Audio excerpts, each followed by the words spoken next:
हमारी जितनी भी आज बहस मुबासा होता है उसमें सबसे ज़्यादा जो है वो हम ब्लेम कर रहे होते हैं अपने हुक्मरानों को। और हमारी बहुत सारी हालांकि जो परेशानियां होती हैं उसके ज़िम्मेदार हुक्मरान भी कहीं ना कहीं पे होते हैं और अहबाब भी होते हैं, लेकिन कहीं ना कहीं पे हम बहुत ज़्यादा उसके ज़िम्मेदार खुद होते हैं। देखिए, ये वही हमारे हुक्मरान होते हैं जिनसे हम बहुत ज़्यादा तवक्कुआत वाबस्ता कर लेते हैं, बहुत ज़्यादा उनसे हम आरज़ुएँ लेके बैठे होते हैं, बल्कि हम जब इलेक्शंस होते हैं अपनी अपनी पार्टीज़ को सपोर्ट भी कर रहे होते हैं और उनके लिए मसाजिद में दुआएं भी मांग रहे होते हैं, और उन्हीं पार्टीज़ के लिए हम लोगों को वोट देने के लिए भी कह रहे होते हैं, और फिर बड़े शौक़ से जाते हैं और उनके लिए हम ठप्पा भी लगा के आते हैं, उनको हम वोट भी देते हैं। लेकिन चंद दिनों, महीनों या चंद सालों का कह लें, हम फिर उन्हीं हुक्मरानों को अपनी चोलियाँ उठा उठा के बद्दुआएं भी दे रहे होते हैं और हम उनको बड़ी बुरी बुरी गालियाँ भी दे रहे होते हैं।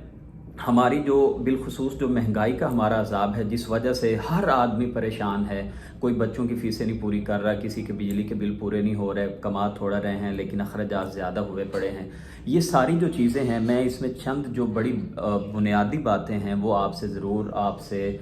शेयर करना चाहता हूँ। फ़र्स्ट ऑफ़ ऑल तो ये देखिए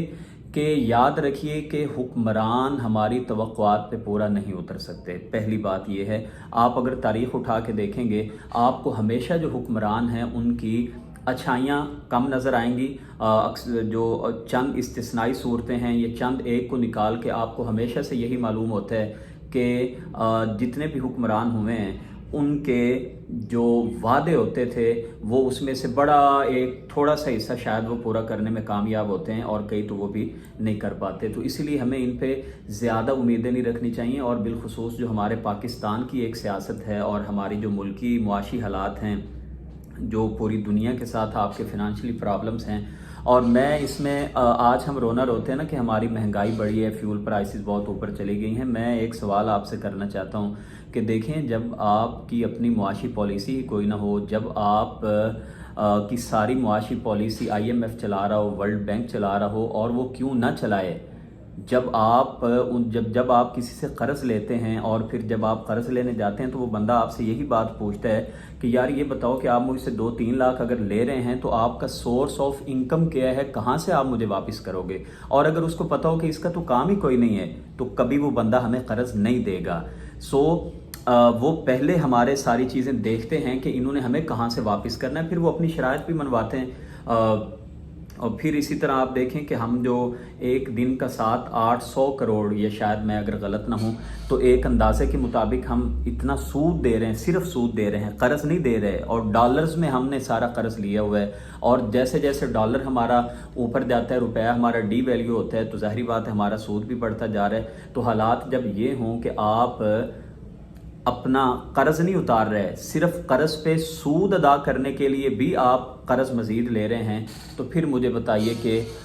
किस तरह ये हमारा कहना बनता है कि जी हमारे यहाँ महंगाई आ रही है। और मैं कोई बद्दुआ नहीं दे रहा हूँ, मैं एक हालात को देखते हुए मैं ये समझ रहा हूँ कि अल्लाह ना करे ऐसा हो, अल्लाह ना करे ऐसा हो, लेकिन जो हालात हमारे मुआशी हैं या बनने जा रहे हैं या नज़र आ रहे हैं पिछले चंद सालों से, वो मालूम ये होता है कि महंगाई का तूफ़ान इससे कहीं आगे और शदीद आएगा। अल्लाह ताला हमें उससे महफूज रखे और अल्लाह ताला हम पे अपनी रहमत नाजिल फरमाए। लेकिन मैं ये अर्ज़ कर रहा हूँ कि जब हमने डेली का सूद इतना देना है तो फिर हम ज़ाहिरी बात है पॉलिसीज़ भी उनकी चलेंगी, और हुक्मरानों की जो पॉलिसियाँ होती हैं हम उस पर आवाज़ उठा सकते हैं, हम उसके ख़िलाफ़ बोल सकते हैं, हम उनके लिए ज़्यादा से ज़्यादा दुआ कर सकते हैं, और जो एक्सपर्ट होते हैं वो उनको तजावीज़ दे सकते हैं कि आपने इन क्राइसिस से निकलना कैसे है। ताहम फिर भी हमारा ये मुल्क है, हमारी रियासत है, हम इनको चैलेंज नहीं कर सकते। हम कहें कि सारा निज़ाम दरम बरम कर दें और हम इस सिस्टम को नहीं मानते, इनकी पॉलिसीज़ को नहीं मानते, ये हमें नामुमकिन नज़र आता है। और ना ही हमें दीन इस्लाम इन चीज़ों की इस तरह से इजाज़त देता है कि आप जो है ना वो उठें और आप सब चीज़ों को मिलिए मेट कर दें और आप ये कहें कि मैं इन चीज़ों को नहीं मानता। बाहर कैफ इसके ज़िम्मेदार जो भी हैं, ये हमारा टॉपिक नहीं है। जितनी भी सियासी पार्टीज़ आई, जितनी भी हमारी हुकूमतें आई, जब से पाकिस्तान बना है, बहुत सारे इसके असबाब रहे जो हमने कर्ज़ लिया, क्यों लिया, किन शराइत पे लिया, जो भी उसके ज़िम्मेदार हैं ये फिर कभी सही। लेकिन मेरा सिर्फ फोकस ये है कि जब आपके हालात इतने बुरे हों, जब आपकी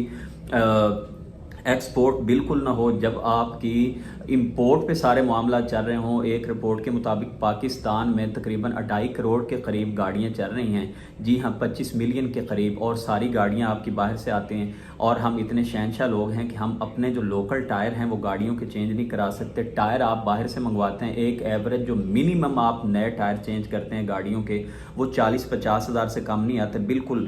نچلی سطح کی بات کر رہا ہوں، اور اگر اچھی گاڑی ہے تو پھر ظاہری بات ہے وہ 1 لاکھ تک بھی اچھے ٹائر جو ہیں وہ بعض دفعہ نہیں ملتے۔ تو مجھے بتائیے کہ ہم ہر 2 سال بعد 1.5 سال بعد ہم گاڑی کے ٹائر چینج کرتے ہیں، وہ بھی ہم باہر سے منگواتے ہیں۔ 1 سال میں ہم نے جو ہے وہ $2.25 ارب، جی ہاں $2.25 ارب کے ہم نے موبائل فون باہر سے منگوائے ہیں۔ تو مجھے بتائیں، آپ اپنا سارا سرمایہ تو باہر بھیج رہے ہیں، اور پھر آپ کی جو اپنی یہاں کی لوکل کرپشن ہے، جو آپ کے یہاں کے مسائل ہیں، آپ کی بیوروکریسی کے مسائل ہیں، یہاں پہ آپ کے